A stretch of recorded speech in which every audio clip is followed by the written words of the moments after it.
Well, howdy, folks, and welcome back to the farm. Welcome to Meet the Aliens, Volume 6. Today, we're gonna catch up on a couple of things. As you all know, I've tried to make myself your one-stop shop for all things alien. So what's been going on with our little creepy friends as of late? There's some weird stuff going on that indicates a major rift inside the program. So we clearly have one faction that supports some sort of limited disclosure this year or maybe next year. Then you've got the other side who, for reasons we'll investigate, have turned straight up deadly. We've got people disappearing. We have a movie coming out in July. Not another documentary with tense interviews with government officials who claim to have some knowledge about the program. This is an actual fictional Hollywood movie made by none other than Steven Spielberg himself. And it's coming out in July of this year. It would be interesting if it came out a year later, in July of 2027. That would be the 80th anniversary of the UFO crash outside of Roswell, New Mexico in 1947. So what's so special about this movie? What does a Spielberg alien movie have to do with real life? Well, some people are claiming that it's a kind of predictive programming. In other words, it's to prepare the public's imagination for what's coming next year. I think they're starting a little bit late. And if that is the plan, I think that whoever came up with this plan vastly overestimates the power that Hollywood has over our culture right now. And so in this movie, strangely enough, there's basically an alien invasion, but to some extent, the aliens are already here. Uh-oh. And it turns out that it appears that part of the plot of this movie is that some people, quote-unquote people, that we think are human are actually not. They're some sort of hybrid or sleeper agent ready to spring into action whenever the invasion is a go. Now, this is strange because this is not Steven Spielberg's first foray into the world of aliens, of course. He completely fictionalized the plot of E.T., the extraterrestrial. Although, there's some of the trappings of the program. You've got the secret law enforcement people that never really identify themselves, and they have all this special equipment. And clearly, they're tracking alien activity on Earth. Now, in 1978, before E.T., Steven Spielberg created Close Encounters of the Third Kind. And as we've talked about before in the Meet the Aliens series, these close encounter categories were developed by the Air Force, no less, in the 1950s during Project Blue Book. And a close encounter of the first kind is the most common kind, and that's just a light in the sky or some sort of object zipping through the sky. Then we have close encounters of the second kind. That's where you get some detailed information about the actual vehicle. You get some sort of radar data or other visual indication of its interaction with the environment. In other words, does it land? Did it burn trees as it passed over? Did anyone have to go to the hospital for treatment of radiation burns, which happened in Southeast Texas in the 80s? Ufologists generally think that that incident was caused by the test of a human reconstruction that was the result of humans working on their reverse engineering of alien or NHI technology. And recall that NHI stands for non-human intelligence, which is the preferred government term for our alien friends. That phrase cropped up dozens of times in the 2024 Mass Appropriations Bill, and there were members of Congress who were attempting to insert language that would require people who knew about the reverse engineering programs to cough up some information to Congress. Well, that didn't really work. that was watered down into nothing before the actual bill was signed. And so, thanks to people like Lou Elizondo or David Grush, we know that there is some faction of the program that wants to disclose at least some things to the public. But then we have another faction that will do anything, literally anything, to prevent disclosure. And we'll talk about what reasons they have for such an extreme position. And it appears that some of the pro-disclosure people have been in touch with our current president. And as many of you may have seen, the president did direct the Department of Defense and the intelligence community to review classified materials and release documents to the public related to the program, meaning the reverse engineering of UFOs and our government's contact with NHI factions in the deep underground military bases, particularly in the American Southwest and at facilities like Diego Garcia in the Indian Ocean, or Pine Gap in Western Australia. And so it turns out that right around the time of the president's direction to release UFO materials, people started disappearing.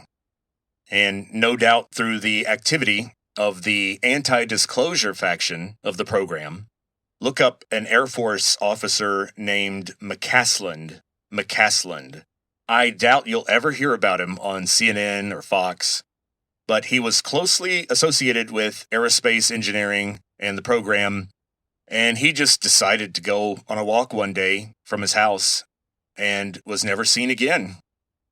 Then also recently, a scientist who was working on aerospace engineering and appears to have some connection to the program, she decided to go hiking one day and was never seen again.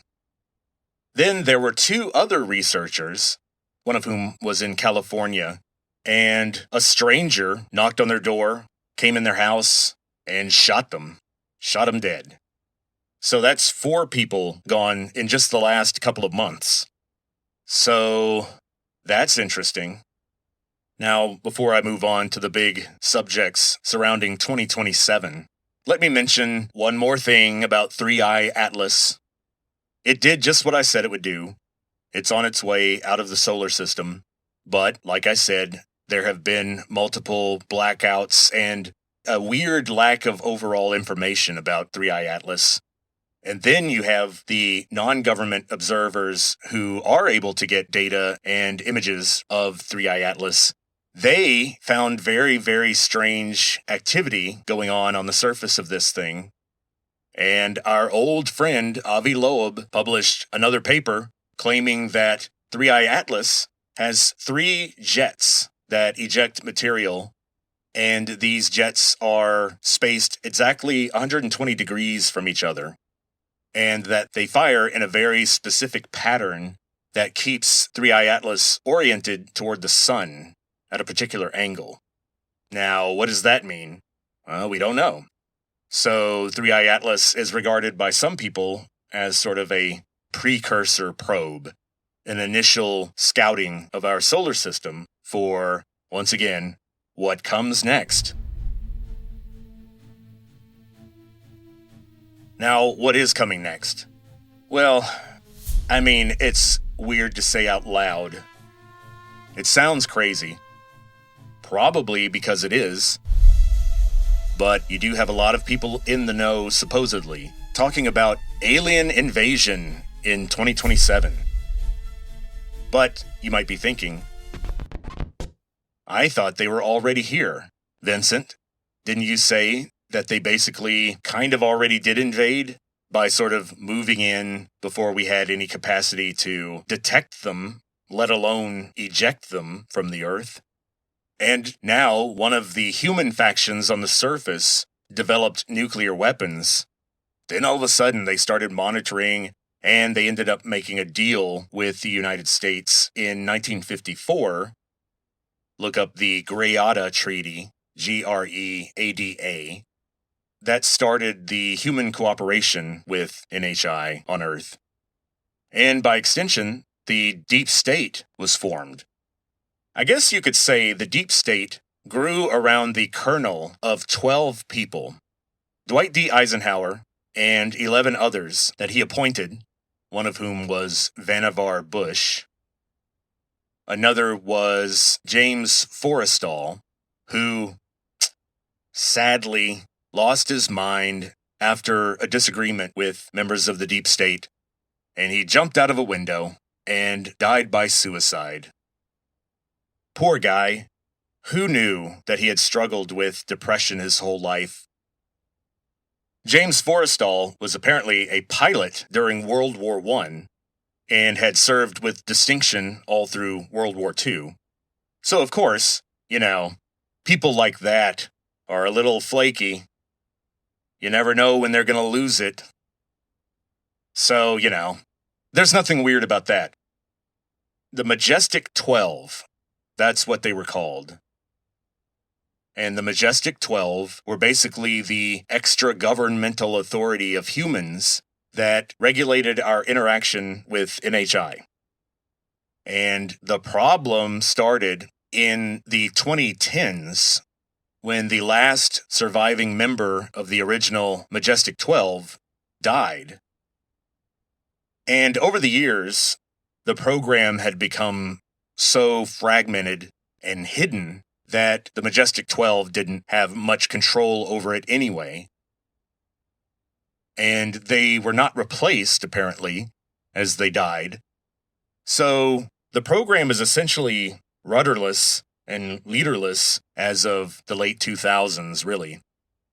What remained of the program split into two factions in the wake of the dissolution of the Majestic 12, and their major disagreement is what to do about 2027.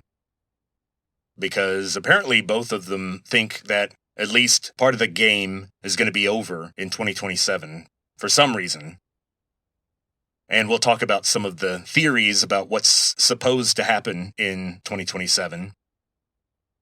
But one group appears to say no disclosure ever under any circumstances because it could destroy humanity. Okay. And then the other faction says, no, we have to prepare the public for the existential crisis that the events of 2027 might cause, and that to preserve our civilization as much as possible, this information has to get out. So they say. Okay, so what are some of the theories about 2027? Well, let's start with one that I find particularly unlikely. And that has to do with the Earth's magnetic field. We know for a fact that the Earth's magnetic field does flip from time to time. I think it's an approximately 11,000 year cycle where the North Pole is sort of magnetically north, but over time the field weakens and then gets sort of chaotic and then realigns the other way, where magnetic north is really what used to be the South Pole in terms of magnetism. Poles reverse. So, magnetic compasses would all have to be redesigned. But the real problem really just lies with the interim period where we have a weak or chaotic magnetic field that doesn't reliably channel all of the sun's charged particles into the poles like it does now. Let's say a charged particle is headed directly for Texas. It's going to hit me right on the head when I walk out the door today. Well, when it hits the Earth's magnetic field, it is deflected. Since Texas is north of the equator, it would most likely be deflected north, and then it would be attracted to the magnetic North Pole, and as it cascades through the atmosphere down toward the pole, it ionizes the air molecules that it passes by and causes what we refer to as the aurora borealis. We are close to the 11,000 year deadline for the poles to reverse, But when you're talking about something this fuzzy and something that occurs in terms of geologic time, then the odds that the magnetic field will just sort of disappear to almost nothing next year is just a little unlikely, I think. Plus, if the magnetic field became extremely weak and charged particles from the sun and also cosmic rays from outside the solar system would rain down on the Earth with nothing stopping them. And that could cause a problem for electronics, but also especially for human skin. The cancer rates could go up. But that is not extreme or likely or decisive or destructive enough to justify the behavior of some of the people who are supposedly in the know about what's going to happen. Another big theory, which is slightly more likely, I think, is that the disks, the little gray guys, and the orbs that people see come from under the ocean. They are 3D printed in these weird bases that are 2 kilometers in diameter and sit on the bottom of the ocean in certain locations, but they can move if they want to. And so, according to some leakers, these devices, these UFO factories, are guided by AIs, and they landed on Earth 4,000 years ago, and their goal was to direct human evolution and prevent the destruction of life on Earth. Let me go ahead and say that they did a terrible job. Not only are we staring down the barrel of nuclear war still, but humans are not very well adapted to the life that we're supposed to be living now. But anyway, the other purpose of this system was also to defend the planet from interference from other NHI. But according to some leakers, this system is on its way out. This system is breaking down. It's running out of something. I don't know. Fuel? Battery power? The will to live? I don't know. But he is saying that they had to scale up their production of devices for their monitoring of nuclear weapons and our military activity in general, and then also continually messing with our genetics. And apparently our use of nuclear weapons in 1945 triggered a massive scale-up of this monitoring operation.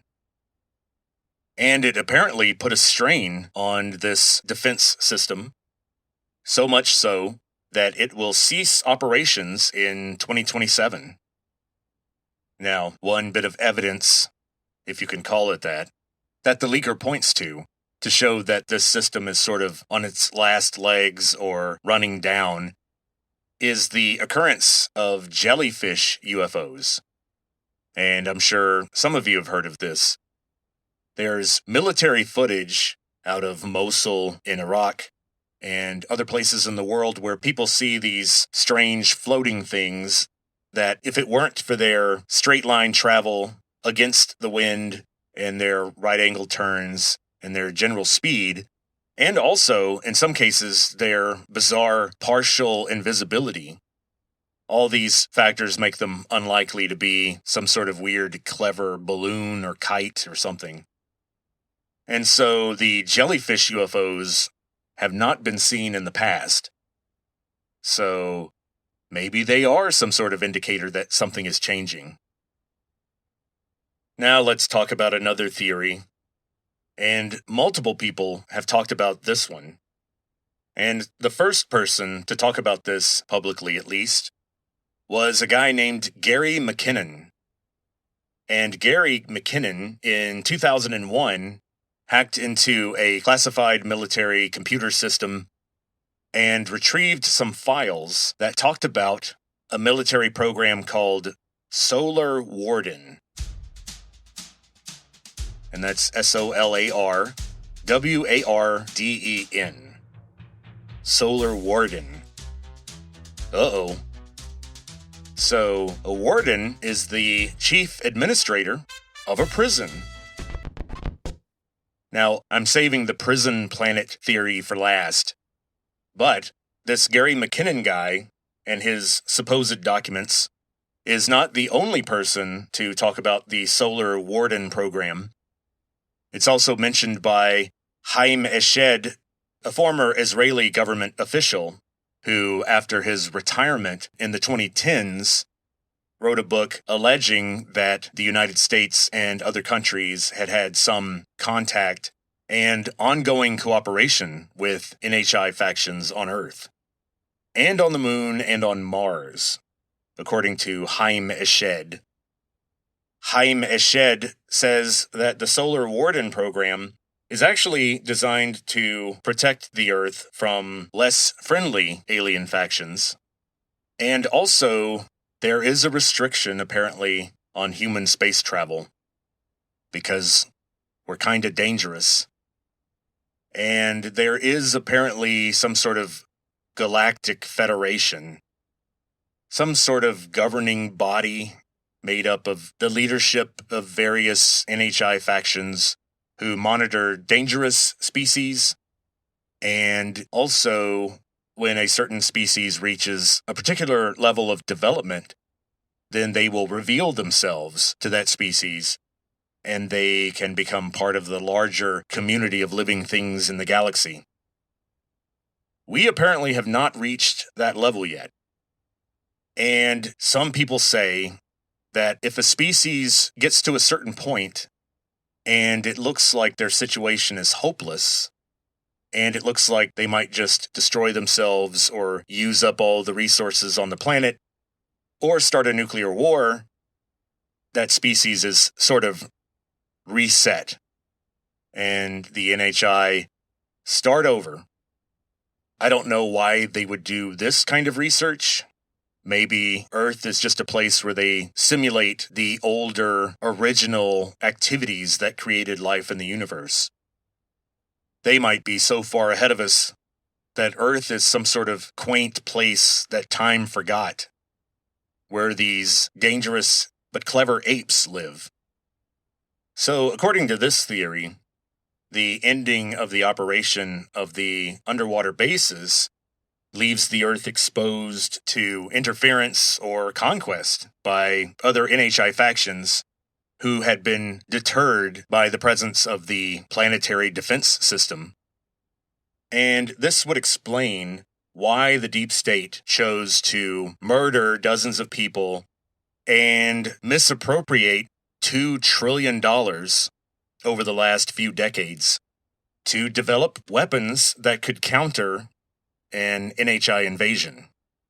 Apparently, if you want to fight a war at their level, you have to have people with powerful psionic abilities, you have to have fighting vehicles that use electrogravitic propulsion, and you have to have certain kinds of laser technology. And supposedly, that's what we've done. And so, the whole point of the program was to be ready for 2027. Either for an invasion from another NHI group that we'll have to repel, or maybe to fight against a reset that the NHI that have been here all along decide to execute on the Earth. And I think it's interesting that what if these resets follow the sun's 11,000-year cycle? But that's just a weird hypothesis. And speaking of weird hypotheses, this one doesn't have a ready explanation for what's so important about 2027, but it does give a very bizarre and vivid image of what is really going on in the universe. The real program. The stuff that only a few humans have been allowed to see a glimpse of. And, of course, I'm talking about the reptilians. Now, the reptilians don't abduct people. They do consume people in some way, but the people are brought to them. They don't go out and get them. So you will not find a reptilian lurking in your backyard waiting to eat you. You will not be abducted by reptilians. Now, abductions by other humans could lead to your presence in front of a reptilian. Maybe even our little gray friends. Because remember, in some theories in ufology, the grays are just sort of genetic slop that gets 3D printed, and yeah, they have a lot of medical knowledge, and they seem really smart, and we can interact with them, but they're just sort of temporary biological avionics. That's one way one leaker described them. He said that they're printed right along with the ship. And that's why they die when you take them away from the ship for extended periods, which we covered in earlier volumes of this series. Biological avionics. That's weird. Now, why would the reptilians get involved in human trafficking? Well, there's one idea related to this theory that the reptilians did have complete free reign on Earth very early in human history, before the planetary defense system arrived. And the reptilians are not shy about wanting sacrifice. And the ugliest part of this theory is that what they want with the sacrifice is the conscious experience of the terror of the situation. Basically, the reptilians get some sort of boost or enjoyment or nutrition or power from negative human emotions. That basically the reptilians feed on human suffering. And this energy source, this kind of psychic food that we're talking about here, is sometimes called loosh, Loosh. And so the idea is that the reptilians want or need loosh, and early humans were a great source of that. And they came to humans in various forms and demanded sacrifice. And that's why we have all the bizarre ancient religions that we have that involved so much cruelty for no real reason. Well, we were being influenced by the reptilians. And then a few thousand years ago, the reptilian program had to go underground, literally, and their presence here is limited. Perhaps limited to Antarctica. There's your reptilian theory. Oh, I forgot to add, there's a base on the moon that projects some sort of energy field that either keeps souls trapped on Earth or absorbs them as people die on Earth. And that's sort of the source of reincarnation. And now we're getting into the prison planet theory.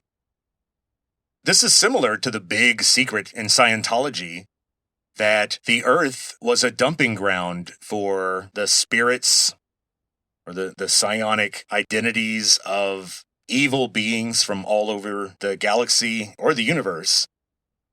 And so according to this idea, Buddha was right. Earth is hell. And the idea is that you have to develop yourself so that you can escape the eternal cycle of birth and death.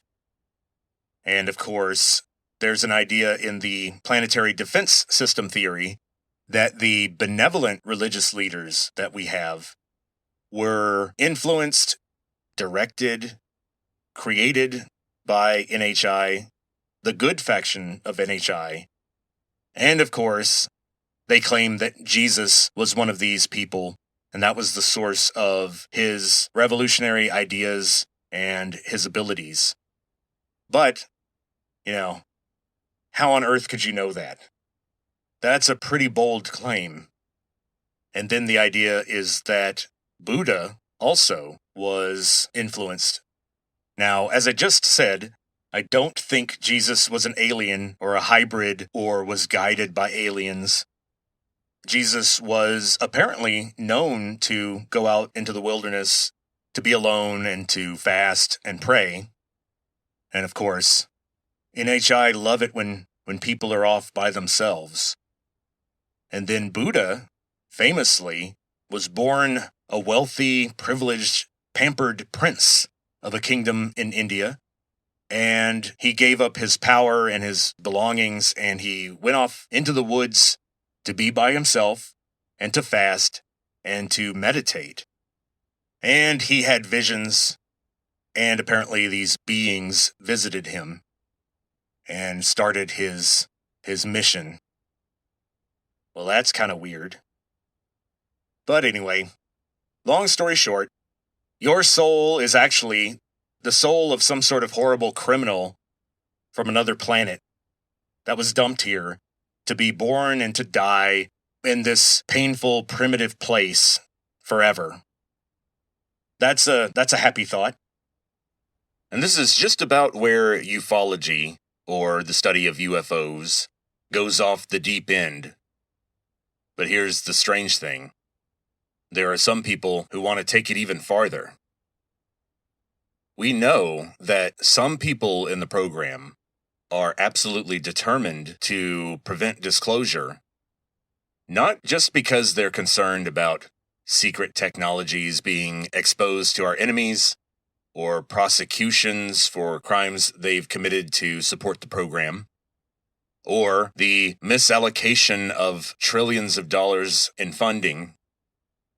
No, they're not just concerned with that. They seem to be convinced that the UFO phenomenon is, quote-unquote, demonic.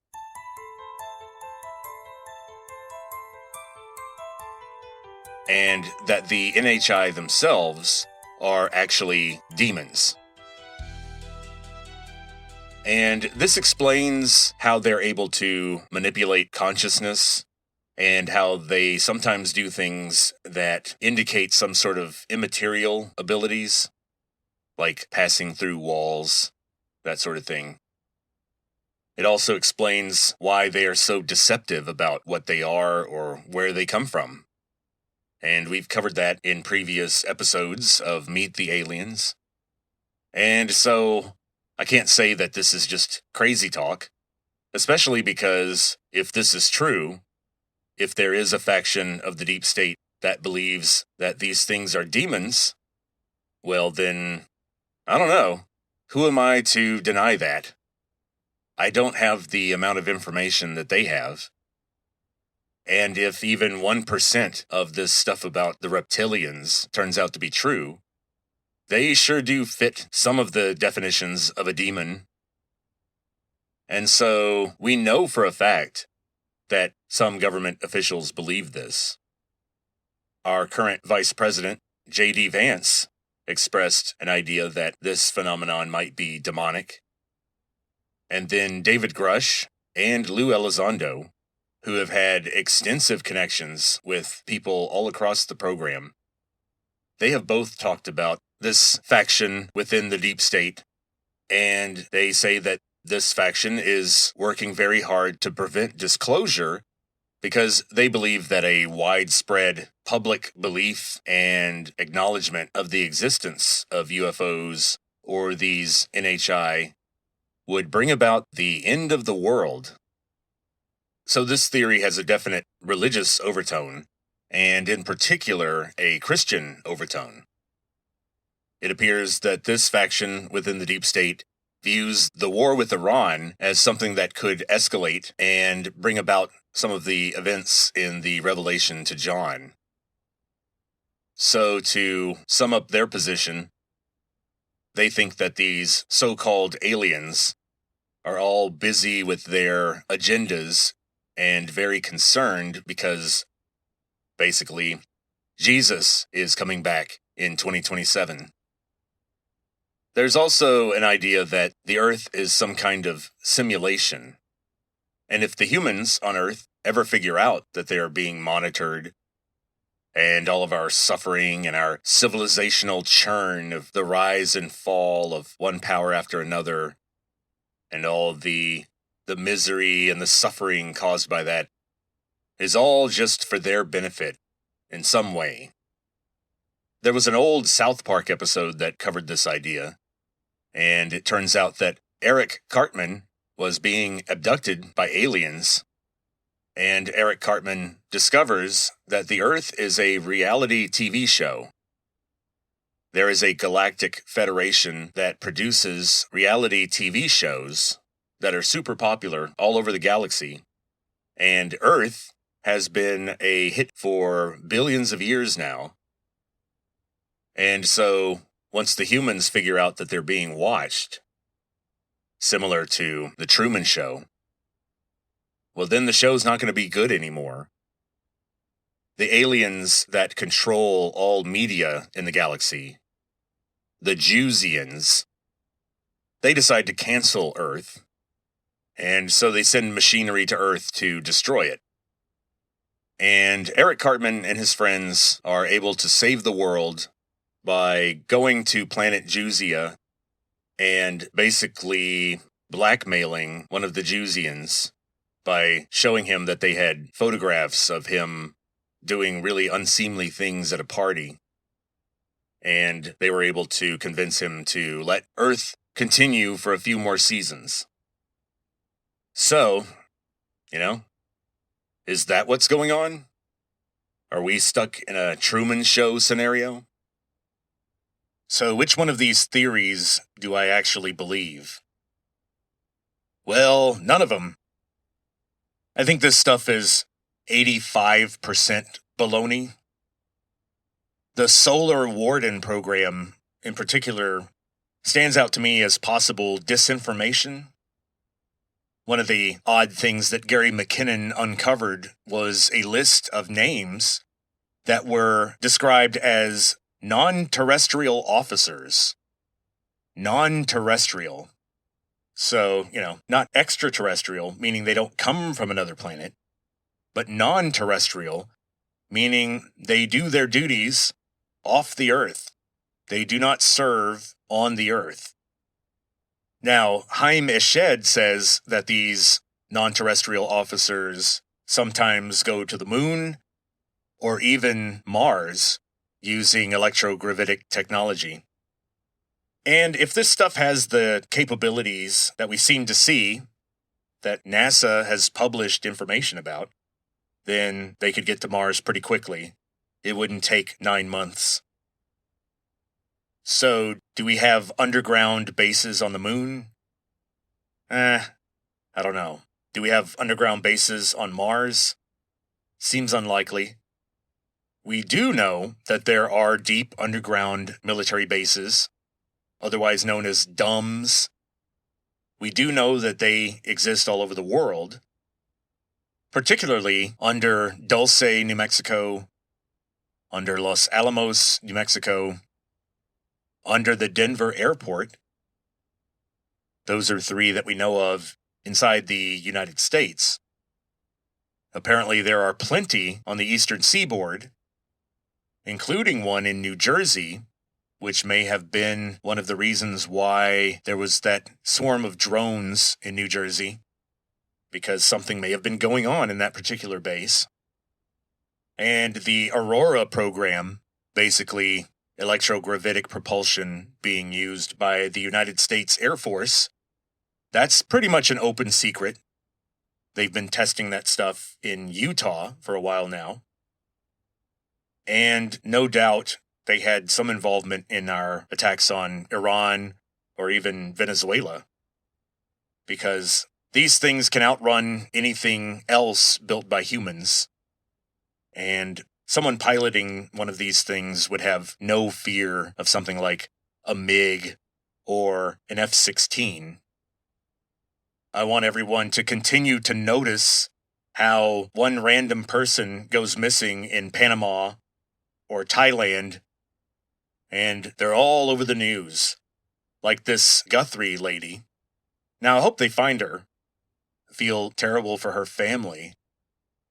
But I also feel terrible for the families of the people who are disappearing, who are associated with the program. But that's never going to be reported in the news. And so, since we know that there is a determined, concerted, anti-disclosure effort, then what's the deal with Spielberg's movie? There's 3 ways to look at this movie.